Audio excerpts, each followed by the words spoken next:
The stars were quiet. Once thousands of worlds had filled the galaxy with life.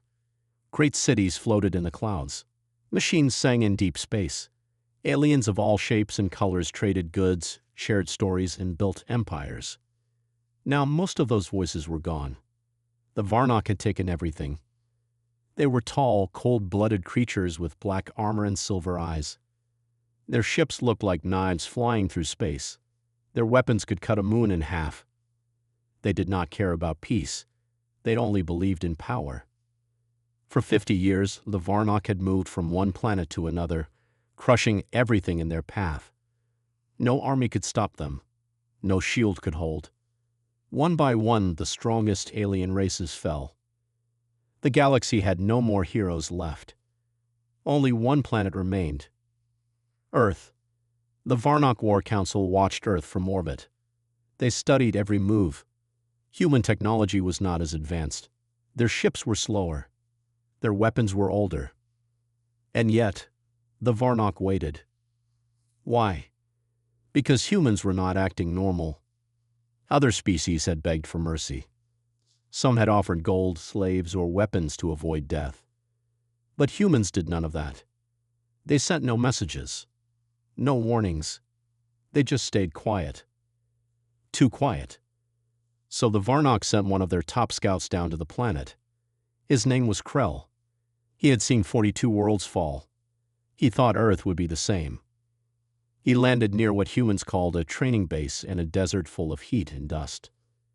But what he saw shocked him. There were no generals giving speeches. No one cried or looked afraid.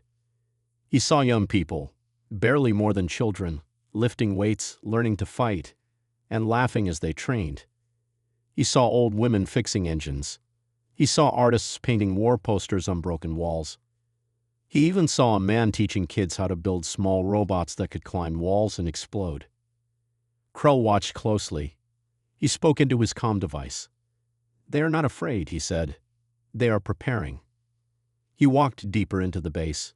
No one stopped him. No one ran. A human soldier nodded at him.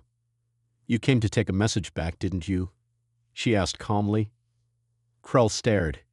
"Yes." The woman handed him a metal box. "Give this to your leaders." Krell took the box and left. When he returned to the warship, the Varnock Council opened the box. Inside was a single video. It showed Earth's night sky. One by one, lights turned on. Not stars. Launch platforms. Thousands of them. Then a voice spoke. "You want us to kneel. But we're not like the others. We don't kneel. We fight. Even if we burn, we make sure you burn with us. We are humans. We are the last wall between your empire and true freedom." The video ended with 3 words on a black screen. "Come and try." The room went silent.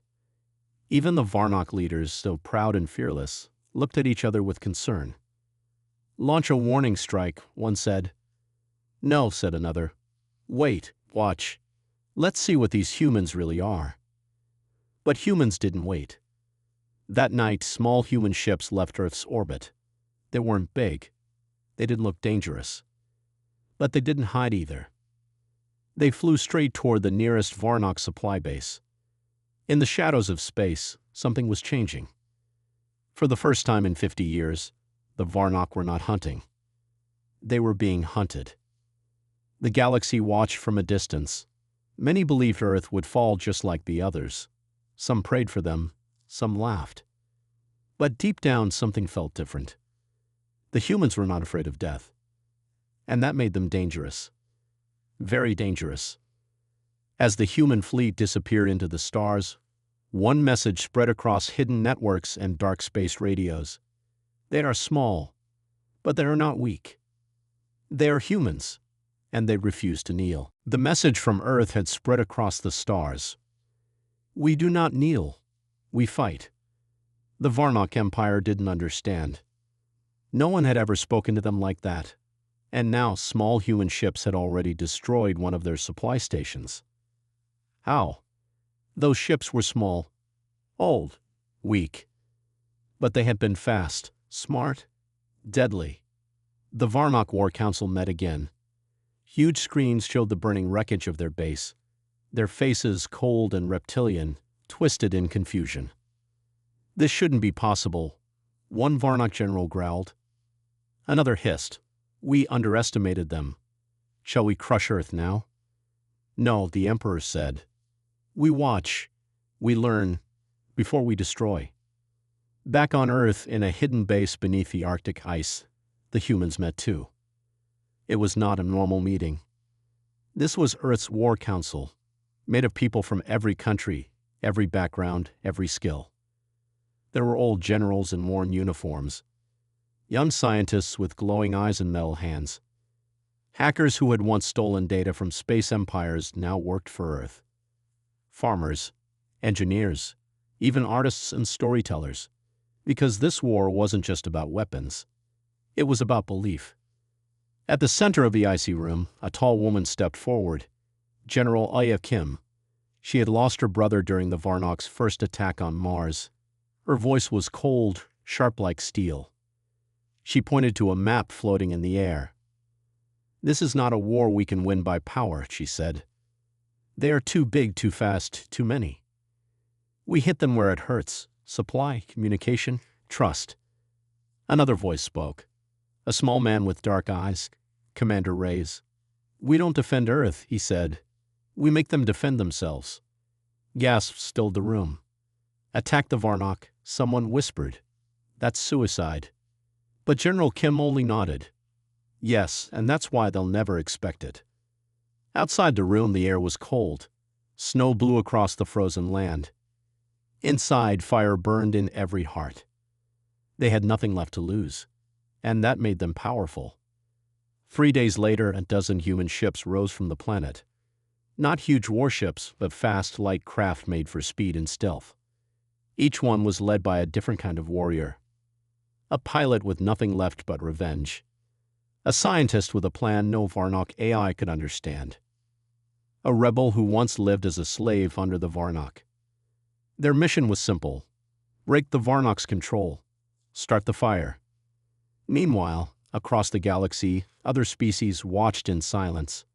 Some laughed, some waited, and some, in the shadows, started whispering. "If Earth wins, maybe we can fight too." Back in Varnock space, the Empire tightened its grip. Patrols doubled. Security increased. Warships circled every planet. But deep inside, they were scared. For the first time in a century, the Varnock had seen fear in their own people. Soldiers asked questions. Generals hesitated. And the Emperor, who had crushed 10,000 worlds, could not sleep. He kept replaying that message in his mind. "You want us to kneel. We stand. We burn together." Far away, a small human ship jumped into Varnock space. No one saw it coming. No one would forget what happened next. In deep space, near the edge of Varnock territory, the stars were calm. But that calm was a lie. Something small and silent moved through the darkness. A fleet of human ships. Only 12. They looked like shadows, flying low and quiet, hiding from scanners. Each one carried only a few people. Each one had one mission: strike, vanish, repeat. Their target? Veltar, the Varnock's most trusted supply world. It had never been attacked. Not once in 400 years. The Varnock didn't even think it was possible. That was their mistake. Inside one of the human ships, Captain Lin stared at the planet growing in front of them. Veltar was covered in factories. Giant towers made machines for war. Fuel lines stretched across the ground like steel veins. Drones buzzed in the sky. "We only get one shot," Lin said. "No backup. No escape." Her crew nodded. Calm, focused. They knew the risk. They had already accepted death. Then silence broke. The first human ship dropped from stealth and raced toward the surface. The others followed like ghosts breaking through a wall. The Varnock alarms started too late.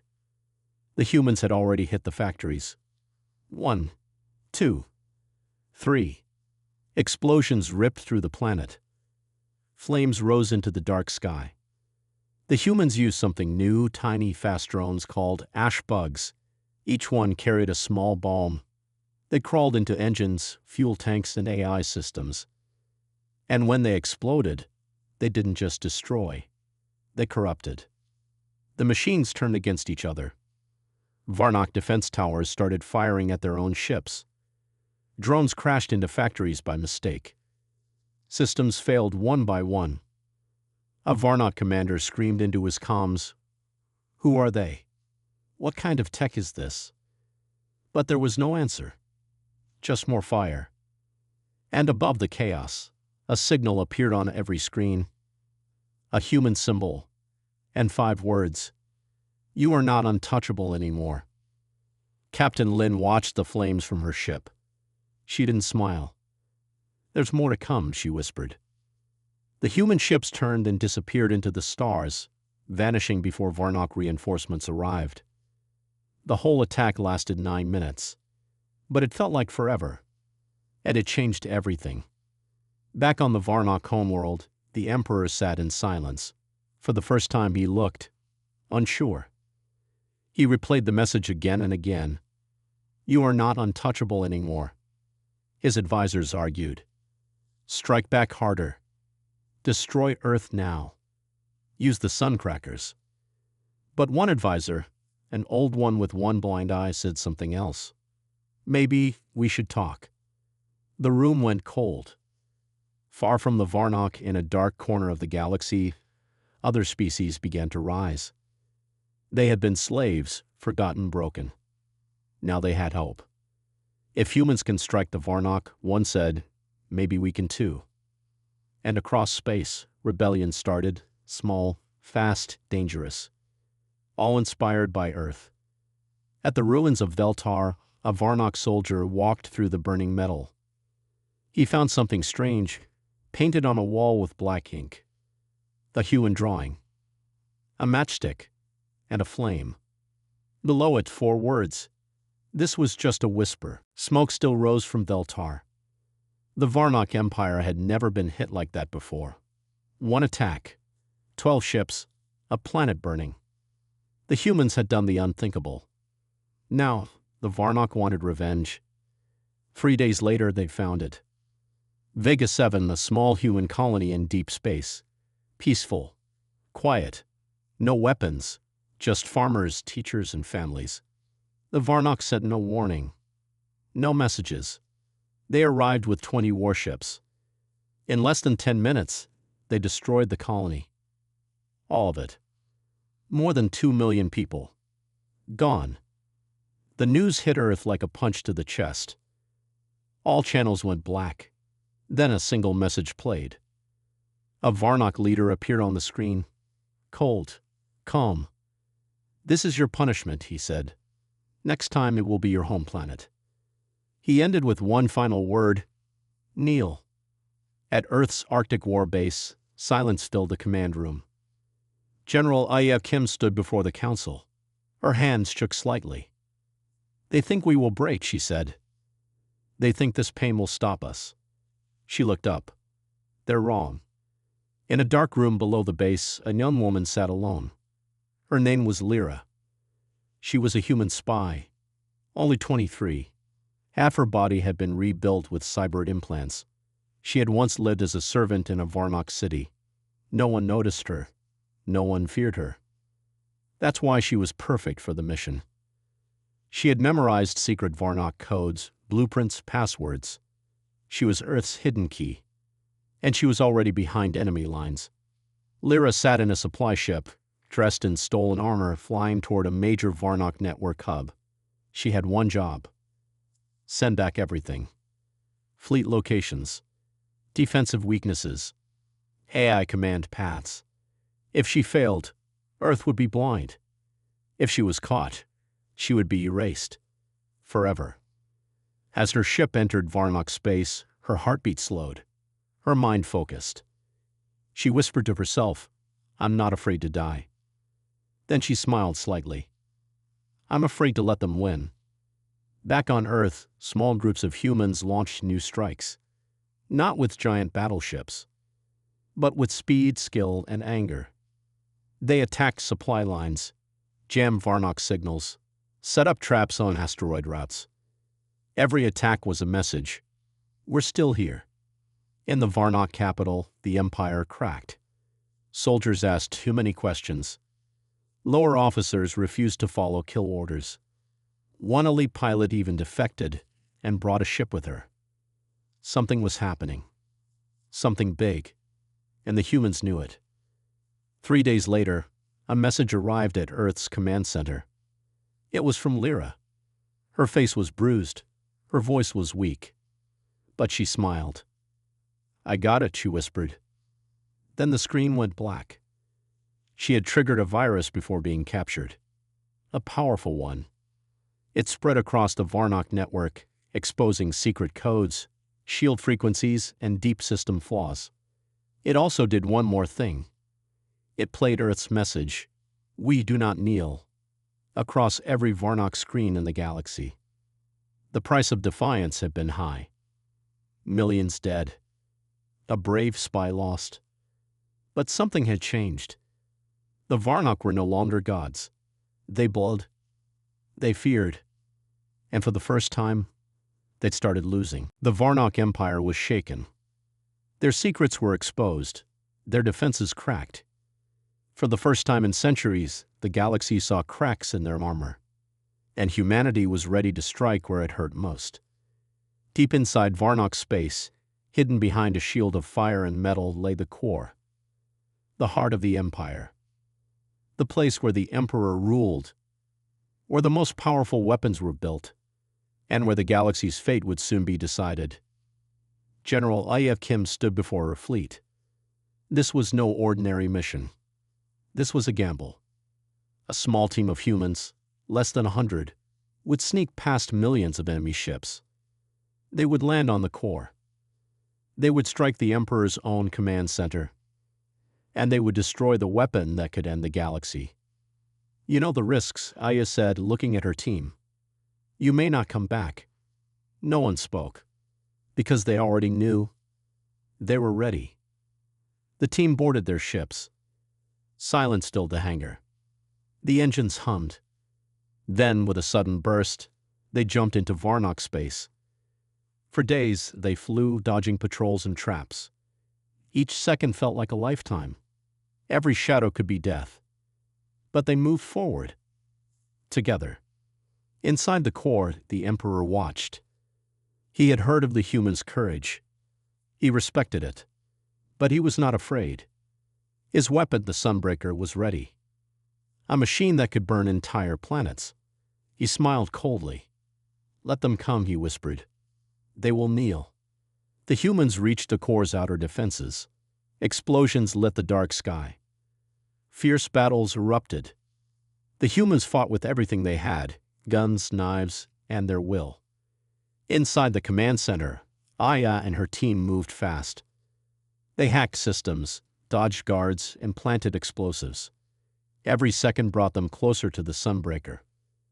Suddenly, alarms blared. The Emperor's voice echoed over the speakers. "You think you can stop me?" His laugh was cold, empty. "We are eternal." Aya's heart raced. Her fingers flew over the controls. The explosives were set. "Now," she said. The core shook. Fire and smoke filled the air. The Sunbreaker was destroyed. The Emperor screamed. His empire was falling. Outside, the Varnock fleet was in chaos. They had lost their greatest weapon. The humans escaped. Few remained. But they had won. The galaxy was changing. The core was in ruins. The Emperor's great weapon, the Sunbreaker, was destroyed. For the first time in centuries, the Varnock Empire was vulnerable. Their fleet scattered. Their soldiers confused. Their leaders silent. Back on Earth, the news spread like wildfire. Humanity had done the impossible. They had struck the heart of the greatest enemy. They had won. But the war was not over. General Aya Kim stood before the council again. "We fought hard," she said. "But this is only the beginning. Now we must unite." Across the galaxy, other worlds took notice. Races that had hidden in fear for years now dared to rise. Ships from lost colonies joined Earth's fleet. The whispers of rebellion grew louder. The Emperor survived, but he was changed. His pride was broken. He no longer saw humans as weak. He feared them, and that fear made him reckless. A final battle loomed. The galaxy held its breath. The humans, though smaller in number, were stronger in spirit. They fought for freedom, for hope, for life. In the skies above Earth, the Varnok fleet appeared. Massive, deadly, angry. But humanity did not flinch. They stood ready. Lasers flashed. Ships exploded. The battle was fierce. Human pilots flew with courage. Soldiers fought with heart. And slowly the tide turned. The Emperor's forces fell back. His empire cracked. The galaxy began to breathe again. After the battle, General Ayel looked at the stars. "This is our time," she said softly. "Not just to survive, but to rise." The galaxy was ready to surrender. But humanity refused to kneel. They had fought. They had burned. And now a new dawn had come.